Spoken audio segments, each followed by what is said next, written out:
Hello, I'm Priyanka and I'm going to cover all the possible questions which CBSE may ask in your board exam for P block. P block, so as you can see, has 23 parts. So we'll begin with the first part in the P block, and that is group 15 elements. First of all, we'll discuss some basic questions and after that we'll move ahead. You should know that P block has group 15 contains nitrogen, phosphorus, arsenic, antimony and bismuth. This is my way of learning. इसमें मैंने इसे convert कर दिया. नहीं पसंद ऐसा सब भाई, इससे याद रहेगा. ये आपको नेट पे ही मिल जाएगा कि आपको कैसे याद करना है. फिर यहाँ पे जैसे ग्रुप 16 में वो स्टाइल से तेल पॉलिश, इस पर हम बाद में आएंगे. अभी ग्रुप 15 देखो. तो बेसिक्स तो पता ही होना चाहिए कि आयनाइजेशन एंथैल्पी है वो, ये मैंने इंक्रीज के लिए बनाए हैं आरो. सो बेसिकली वो डाउन द ग्रुप अगर हम जाएं तो वो डिक्रीज हो रही है और इलेक्ट्रॉन गेन एंथैल्पी जो है वो भी नीचे डिक्रीज हो रही है. एटॉमिक रेडियस जो है वो डाउन द ग्रुप इंक्रीज हो रहा है और electronegativity down the group decrease हो रही है. इलेक्ट्रोनेगेटिविटी डिक्रीज हो रही है और एटॉमिक रेडियस इंक्रीज हो रहा है. एरो इंक्रीज के लिए है. सो इसको तो पता ही होना चाहिए इतना. फिर नेक्स्ट आते हैं हम नाइट्रोजन एग्जिबिट्स. ये अभी हम बेसिक कर रहे हैं, ठीक है. Nitrogen exhibit +5 oxidation state still does not form पेंटाहालाइड.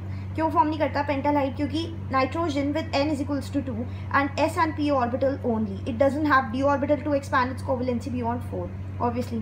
फिर pH3 has low boiling point than ammonia. जहाँ पे भी बॉइलिंग पॉइंट लो के बारे में बात करें, हाइड्रोजन बॉन्ड के बारे में बात करेंगे हम, ठीक है. याद रखना, लो बॉइलिंग पॉइंट मतलब हाइड्रोजन पे पहुँच जाओ. pH3 molecule are not associated with hydrogen bond in liquid state. Okay, next base strength. Base strength तो याद करनी पड़ेंगी. 4-5 हैं ग्रुप 15 में ही सिर्फ, ठीक है.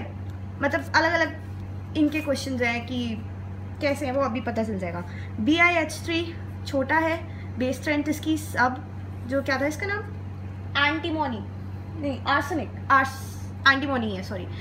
BiH3 छोटा है एंटीमोनी से, आर्सेनिक के बेस स्ट्रेंथ से, फॉस्फोरस, नाइट्रोजन. ओके, तो इसका आंसर हम प्रॉपर लिखेंगे ऐसे बना के और फिर प्रॉपर हमें इसका आंसर लिखना है. As we move down the group from nitrogen to bismuth, जैसे हम डाउन द ग्रुप जा रहे हैं, ठीक है. The atomic radius increases, that is the size of the central atom increases. Hence lone pair is not easily available for donation. That's it. कुछ extra मत बनाना मत आंसर्स को, नहीं तो एग्जामिनर को ऐसा लगेगा कि तुम्हें आता नहीं है और तुम ऐसे ही कुछ भी लिख रहे हो. वैसे ये प्रॉपर आंसर है, इसके अलावा और किसी ज़रूरत नहीं है. मतलब up to the mark answers लिखो. BiH3 strongest reducing agent. BiH bond is longest and weakest. It can break more easily and evolve H2 gas which act as reducing agents. मैं ये सारे क्वेश्चंस बता रही हूँ, इनके अलावा मतलब और कोई क्वेश्चंस नहीं आएंगे. मतलब अभी तो ग्रुप 15 की स्टार्टिंग की है हमने. हम ये जो क्वेश्चंस कर रहे हैं इन्हीं की लैंग्वेज चेंज की जा सकती है. वैसे तो NCERT इज़ द बेस्ट, उसी में से सारे क्वेश्चन आएंगे.